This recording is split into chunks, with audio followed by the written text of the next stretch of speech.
Hello, everybody, and welcome to episode 9 of Two Cooks Talking. I am one of your hosts, Long Nguyen. I am not an expert on cooking, but I do enjoy food quite a bit. With me, as usual, is my other host, Executive Chef Michael Weller, who is an expert on cooking. Well, I can at least match you on enjoying food. Yeah. Okay, so we're going to try a little something different this time. We've been talking a lot about food and focusing on food. We're going to go a little food tangent on this episode. We're going to talk about pressure cookers. I feel like pressure cookers is a subject that not a lot of people understand. It's not a common thing people have in their household. I think people are slightly aware of it, and we were talking a little bit about it's kind of the storied history of pressure cookers in the kitchen. Blowing up and throwing stew all over the ceiling. Yeah. Yes. And so I don't know if you can go off the top of your head, and as listeners may not be aware, we kind of do these off the top of our heads. But so if you want to go into the history of pressure cooking, or we Sure. can go into the science. So Just a little bit about the science. One of yeah. the things that people pretty much have an awareness of is when you're way up high in the mountains, you have to change the way you cook. And that has to do with air pressure. So everyone knows water boils at 212 degrees Fahrenheit. Hmm. The part of that fact that always gets left off is that's at sea level. Hmm. At 0 feet above sea level, water boils at 212 degrees. As you go up in elevation, the pressure, the air pressure, gets less. And so with less air pressure, the boiling temperature goes down. So you're talking about the difference between cooking something in like San Francisco versus Denver, Colorado, where you're mile high up. Mile high up, Yeah. and the water off the top of my head, the boiling temperature in Denver is probably 195 degrees in that neighborhood. There's a really basic equation I'm not recalling right now for how many degrees you lose per feet. Hmm. But the point is, you're no longer boiling at 212 degrees as you go up in elevation. You're boiling at lower temperatures. Food cooks differently. You have to adjust recipes for that. The opposite is also true. The more pressure you put on something you're cooking, the higher the boiling temperature gets. So if you have a pot with water in it, that can only get to 212 degrees. You can never get hotter than 212 degrees at sea level with boiling water. It doesn't get to 215 degrees. At 212, it changes into steam. Mm. So as long as you have water, you can only get as high as the temperature of boiling water at that pressure. The idea behind a pressure cooker is by adding pressure, you raise the boiling point. When you raise the boiling point, cooking happens much faster. And that's a beautiful thing. I really think people should look into, hey, Christmas is coming. You've been good and bad. You've been good boys and girls. Yeah. Ask for a pressure cooker because they're amazing. Yeah. And also a little bit about it is changing the idea of cooking in at high temperatures in a dry environment like an oven versus a wet environment, a pressure cooker. Because a pressure cooker, in essence, is a chamber that you're cooking in that's under pressure, right? And none of the flavor gets out. Right. You get to keep it all. Yeah. And I think chefs are inherently greedy. If I pay for $5 of meat, I want to get $5 of meat worth of flavor. And in a pressure cooker, you keep it all. Yeah. Do you know much about the history of pressure cookers, or I do not. you don't? Okay, yeah, that's something that people can look up. I guess there's folklore history of people telling stories of their grandmas with their pressure cookers that exploded. Nowadays, pressure cookers have multiple safety uh, valves and all sorts of things to keep everything under control, to keep everything safe. Right? I can tell you when I was at the cooking school, we had a bank of 5 pressure cookers that got used by hundreds, if not thousands, of students under the most rigorous and challenging conditions imaginable. Mhm. Students ride equipment really hard, Yeah. and we never had a mishap with a pressure cooker. Wow. And you've been in the kitchen for like 50 years, something like that, right? Some Something large like amount of that. time, yes. We don't do the math. It's not 120 friendly. years, something Yeah, like that. it's not friendly. So, but I mean, have you ever seen like outside of the professional environment? I mean, you've never seen a I've never seen a pressure cooker. I've never had a first-hand account of a pressure cooker going bad. I've never met that relative.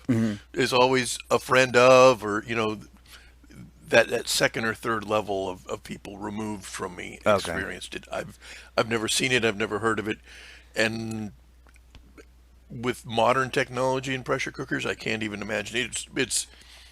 It's not even on my list of dangerous cooking equipment. I'm far more worried when my wife is in the kitchen with a knife than what happened. Okay. That's, okay. Hopefully, I think we were just having some problems with the recording equipment. Some things may have been cut out. I don't know where it happened. So we'll just kind of continue where we left off, talking about the folklore and the illusion of danger with a pressure cooker. What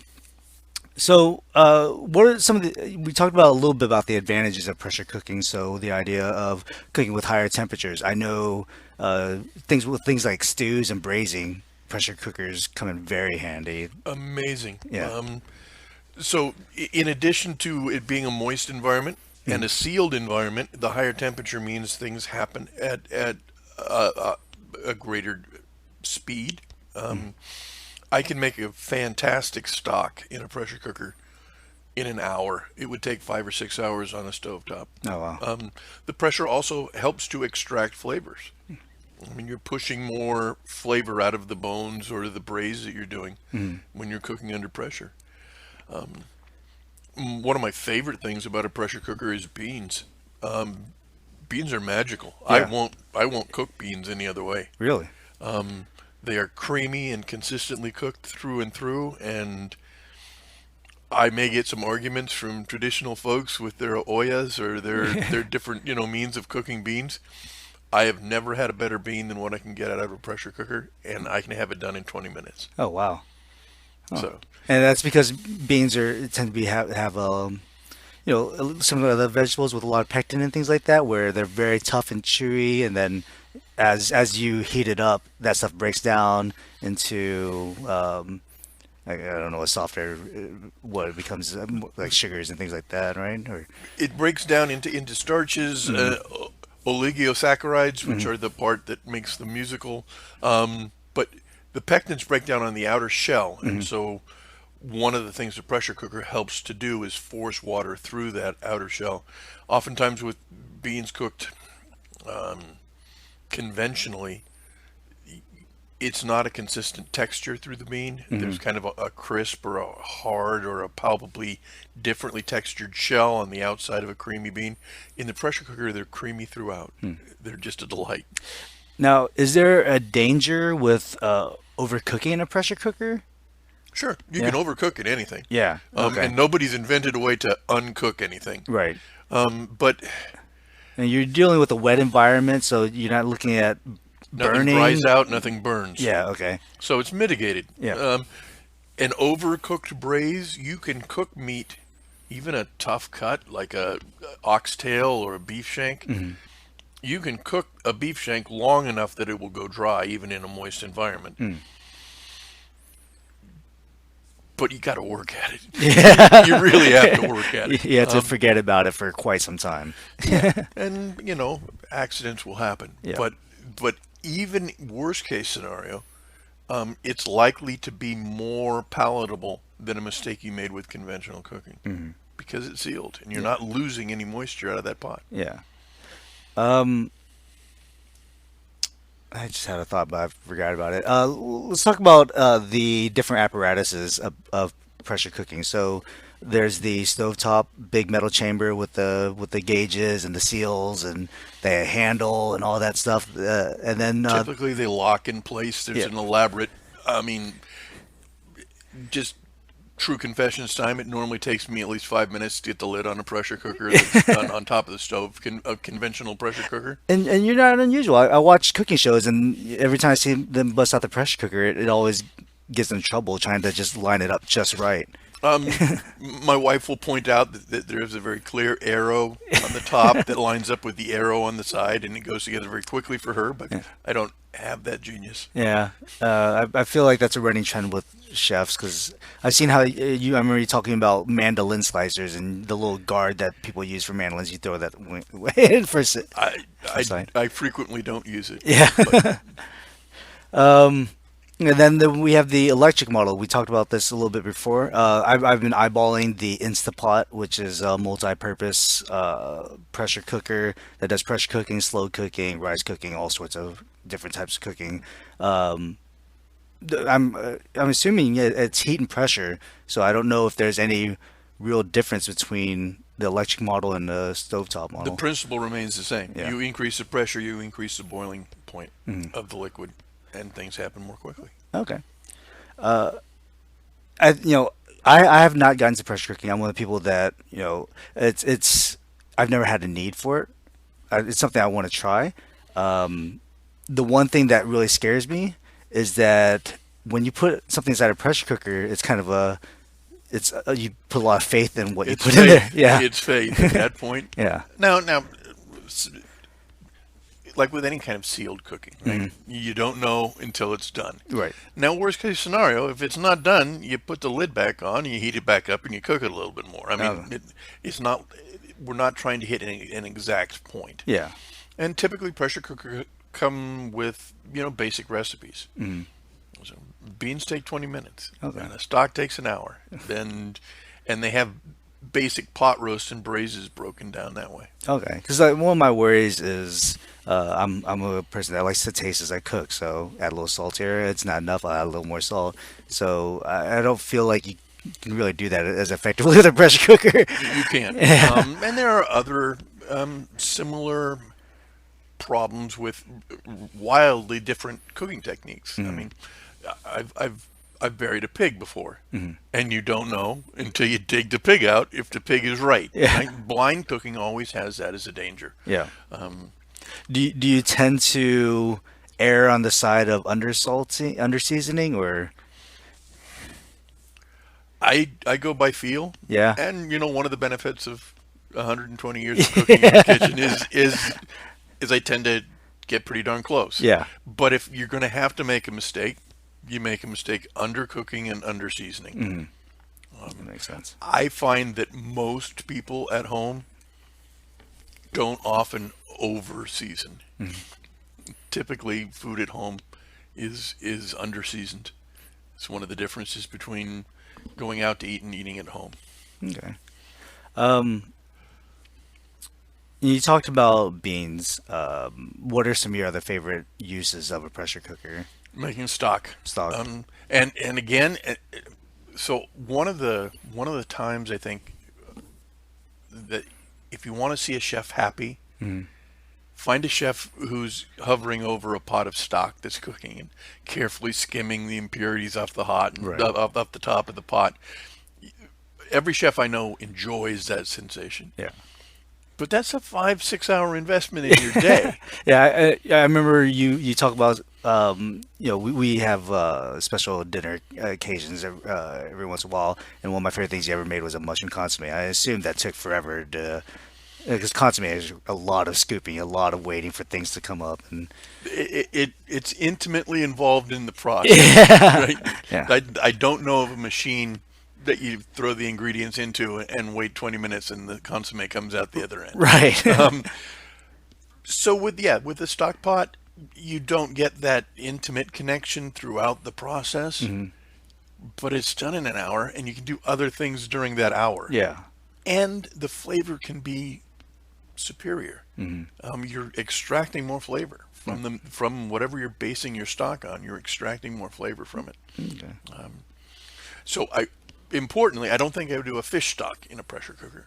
Fish stocks take 20 minutes to a half an hour to make on top of the stove, right, and are just more delicately done. because their bones are very small and very brittle, and And you don't want to extract too much from a fish. It's a delicate flavor. yeah, But chicken stock, beef stock, if I need it in an hour, I pull out my pressure cooker and it's done. One of the important things to look for in a pressure cooker is a cooker that enables you to sear or brown the meat before starting the pressure cooker process. So in a braise, which is what a pressure cooker does, the first step is always browning the outside of the meat.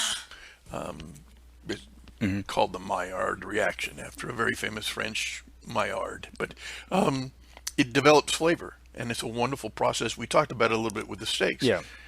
If you can take the insert out of the pressure cooker, or if you can put the pressure cooker itself directly overheat and do that first step in the pot, it saves dirtying two dishes, and it keeps all the flavor in the pot, which are both good things. Yeah. All right. So far, this is a bit of a shorter episode. I don't know if there's anything else you want to talk. There's another big one. There's another big one. There's a huge one about pressure cookers. Okay. Every year, my wife cans. She puts up tomatoes and other things. I've done fig and plum chutneys. Celia does tomatoes every year. We do cases of tomatoes, and then we don't buy tomatoes. We have freshly canned tomatoes. So one of the concerns you have when you're canning food is you've sealed away the food inside an airtight container. Right. There are bacteria that grow best in an anaerobic environment when they're cut off from oxygen. And botulism is one of those. Botulism is my personal chef nightmare. You talk about Twilight Zone nightmare scenarios. Botulism paralyzes your whole body, but your brain keeps going full speed. It's a personal nightmare, and it's a big concern for a lot of reasons with canning. The bacteria in botulism grows best without oxygen in a sealed container. The problem is, if you just, most of the time when you're canning, you can boil things till they're sterilized, and that works. Botulism, when the temperature gets up around 200, 212 degrees, the botulism bacteria form a spore, a little shield, and they sit inside their little shell and laugh at you. And then when the temperature gets to a more comfortable point, come out of their shell and multiply. It's the reason why botulism is a real concern when you're canning or preserving food. With a pressure cooker, you dial that pressure up, you get up to temperatures of 265, 270 degrees, and those little shells blow up. You laugh back. So we have pressure canned tomatoes every year, and they keep without worry or concern. So the process of that is you put whatever you're canning or preserving into the container, seal it up, and then drop it in the pressure cooker. Drop it in the pressure cooker. Yeah. And crank up the pressure, bring up the heat. Okay. So that's okay. I see. All right. Anything else about pressure cooking? They don't blow up. Yeah. They don't lose any flavor. Yeah. They happen quickly. I love them for all kinds of things. So, Yeah. soup, stocks, braises, beans. Yeah. I think one of the when I was looking at pressure cookers, one of the things I was looking at was using it to cook carrots, and they had a carrot soup recipe that just sounded dynamite. So you pressure cook the carrots, pour some carrot juice in there, and then it's supposed to be really good. So I'm going to try that out. But yeah, so I guess that's a tip for everyone. Try to look into pressure cooking. It's not as dangerous as people say it is, or what it may have been before.